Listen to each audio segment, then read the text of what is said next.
Salut tout le monde, on se retrouve aujourd'hui pour une nouvelle vidéo. Donc cette vidéo, qu'est-ce que c'est? C'est Naked Hardbacks. C'est une vidéo que j'ai vue sur la chaîne de Sané, donc Books and Quills. Et en fait, elle vous présente tout simplement des livres en hardcover. Donc c'est en anglais ce qu'on appelle des couvertures cartonnées. Et là, dans ce cas-là, il y a des jaquettes. Mais il existe aussi des livres hardcover sans la jaquette avec la couverture imprimé directement sur le carton quoi, tout simplement. Et donc en fait je vais vous montrer un petit peu ce que l'on peut trouver sous ces jaquettes parfois, parce qu'il arrive que les éditeurs fassent des choses très jolies avec la couverture cartonnée. Évidemment c'est une vidéo encore une fois qui est un peu superficielle on va dire, je ne vais pas rentrer dans l'histoire, c'est pas du tout le but de la vidéo, mais voilà, en tant que collectionneuse de livres j'aime également regarder ces objets comme des objets de collection très beaux, et c'est toujours extrêmement plaisant de recevoir mes livres en hardcover et qu'il y a quelque chose caché dessous. Donc voilà, je vous mettrai quand même un lien en barre d'infos vers les liens Goodreads s'il y a une couverture qui vous intéresse et que vous voudriez aller voir le synopsis. Et donc on commence tout de suite. Donc évidemment je vais commencer avec le livre que je viens de vous montrer. Il s'agit de Cress de Marissa Meyer, le 3e tome des Chroniques lunaires, paru en français chez Pocket Jeunesse. Et moi j'ai l'édition américaine hardcover. Et alors que le 1er tome ne l'avait pas, le 2e oui, on a un petit peu une gravure dans la couverture cartonnée que vous pouvez voir juste comme ça, voilà, et en fait ça reprend ce petit design que vous voyez juste ici, et vous avez également sur chaque tome un petit symbole. Donc sur le premier c'est la chaussure pour Cinder évidemment, le deuxième c'est une lune pour Scarlett, et celui-là une étoile pour Réponse, tout simplement parce que ça se passe un petit peu dans les étoiles, voilà.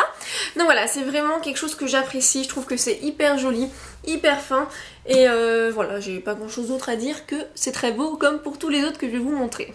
Donc ensuite j'ai Mind Games à vous présenter, donc de Kirsten White, et celui-ci, alors c'est pas du tout dans le genre un peu finesse comme ça, mais je trouve que ça a un côté hyper design, et je sais pas, ça m'a tout de suite envoûtée, alors qu'en fait c'est juste une suite de carrés. Mais voilà, je trouve que c'est hyper joli, c'est tout bleu, et voilà, moi ça m'a fait mon petit effet, et j'étais très contente de découvrir ça, parce qu'en plus c'est quand même hyper court, donc voilà, en tout, la couverture est super, donc je trouve qu'il y a eu vraiment un très beau travail de fait là-dessus. Celui-ci c'est un peu la seule exception à la règle, mais vous allez comprendre si vous ne l'aviez pas encore vu sur des chaînes anglo-saxonnes ou quand je l'avais montré dans mon book haul, mais du coup je vais vous le remontrer quand même pour ceux qui ne l'ont pas vu. Il s'agit de Since You've Been Gone de Morgan Matson, et donc je vous l'avais présenté il n'y a pas très longtemps en plus en update lecture et en bilan. Et alors là en fait c'est pas du tout ça qui a quelque chose de particulier, mais en fait dans la couverture, attention, déballage, whoop whoop, et ouais, c'est pas hyper top, moi je trouve que c'est juste trop dingue. Donc ça c'est la couverture, voilà, qui est déjà hyper génial, et après vous avez ça en dessous. C'est vraiment quelque chose que j'ai trouvé incroyable quand je l'avais vu sur les chaînes américaines. J'étais là genre oh waouh, voilà, moi il m'en faut pas plus hein, parfois, mais non, franchement je trouve que déjà la couverture était superbe. Ce qu'il y a à l'intérieur c'est encore plus fun, encore plus estival, et si on pouvait avoir ça chez nous, moi je serais aussi contente. Ensuite nous avons l'édition American Hardcover, donc de la sélection de Kirakas, qui est parue chez la collection R en français. Et en fait tout simplement pourquoi j'adore, c'est qu'il y a des petites couronnes sur le format hardcover, donc voilà. C'est pareil pour les deux autres tomes, et j'espère que pour la suite également. Mais je vous ai montré celui-ci parce que je trouve que c'est plus ou moins le plus joli, avec The One, tout est blanc. Là on a un peu de gris sur le dos et la continuation. Mais voilà, je trouve ça hyper beau, et moi les couronnes j'adore ça. Donc si je pouvais en avoir partout, c'est pas un problème. Celui-ci sortira bientôt en français, mais évidemment vous n'aurez pas ce qu'il y a sur le hardcover, puisqu'il va sortir dans un grand format habituel. Mais voilà, déjà la couverture est superbe, et ce qu'il y a sous la jaquette est juste fantastique je trouve. Il s'agit de The School of Good and Evil de Soma and Shinani, qui est le 1er tome d'une trilogie si je ne me trompe pas, ou alors c'est une série, qui est middle grade, donc généralement plus, je dirais 9-13 ans, quelque chose comme ça. Et déjà il y a des deckled edges, mais évidemment à chaque fois je suis pas sûre que vous puissiez le voir parce que la lumière est assez éclatante. Mais du coup voilà ce qu'il y a sur la couverture hardback, et en fait c'est une illustration exactement pareil que sur la couverture, et je trouve ça juste trop top. C'est trop beau, voilà, je sais que c'est pas grand chose, mais pour moi ça fait quand même une sacrée différence. Déjà que la couverture est hyper belle.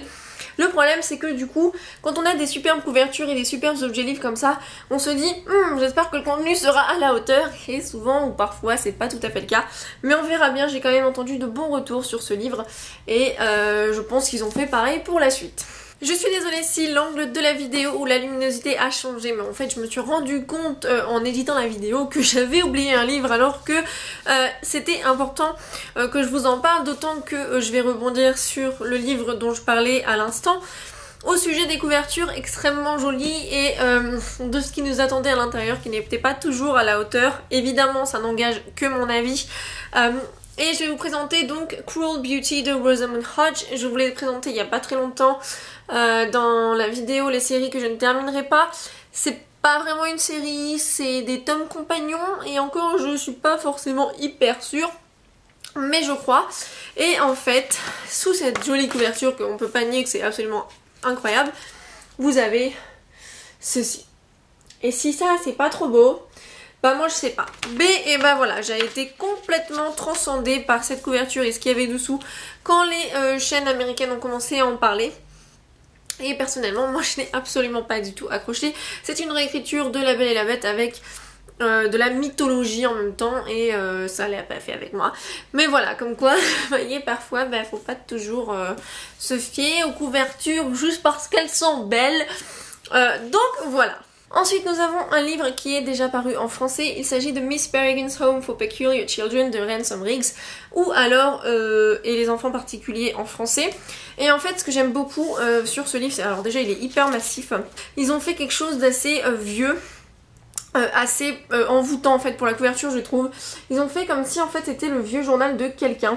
Donc c'est un personnage du livre, et voilà, sur le dos vous avez un petit peu ce format vieux livre, et le toucher de la couverture, je sais pas trop si ça va rendre quelque chose à la caméra, mais voilà, du coup ça fait un peu journal d'une personne qui date d'il y a très longtemps, et je trouve que c'est hyper classe, et même tout seul sur la couverture ça ferait superbe sur l'étagère, mais bon, j'aime quand même la couverture, donc voilà.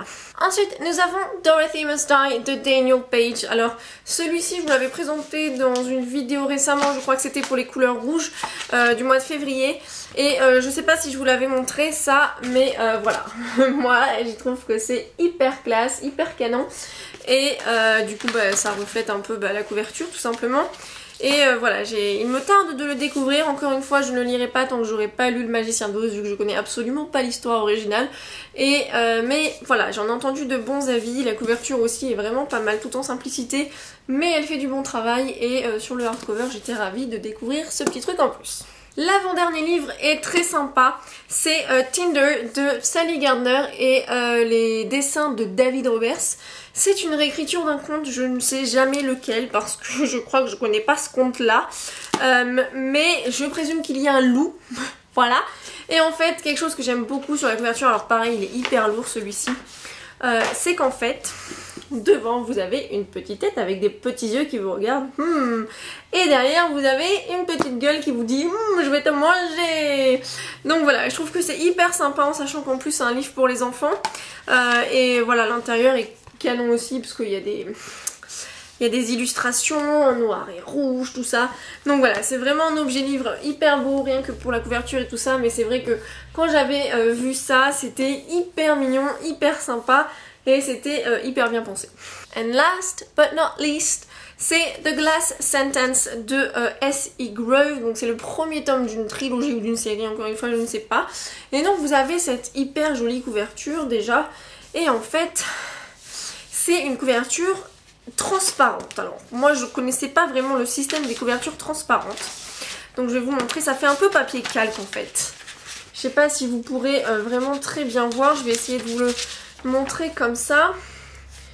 Voilà, c'est pas hyper transparent, mais c'est pas opaque. Et en fait dessous, oh là là, qu'est-ce que c'est beau, vous avez ceci, voilà. Et je trouve que c'est une hyper belle illustration.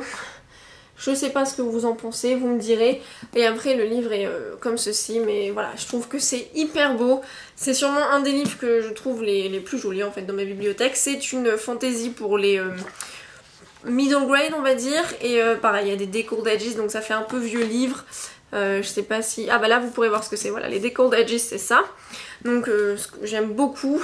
Et à l'intérieur vous avez un peu des trucs différents aussi. Et, enfin voilà, celui-là il me tarde de le lire. Et vraiment, je le trouve trop beau. Voilà. Donc voilà, c'est tout pour cette vidéo, j'espère qu'elle vous aura plu. Moi je trouve que c'est toujours très sympa d'avoir un peu de book porn dans des vidéos parce que j'adore regarder mes livres, j'aime quand ils sont beaux et j'aime regarder les livres des autres également quand ils sont beaux. Donc voilà, j'espère sincèrement que ça vous aura plu. N'hésitez pas à me dire lequel est votre préféré et en attendant on se retrouve très vite pour une prochaine vidéo. Bye!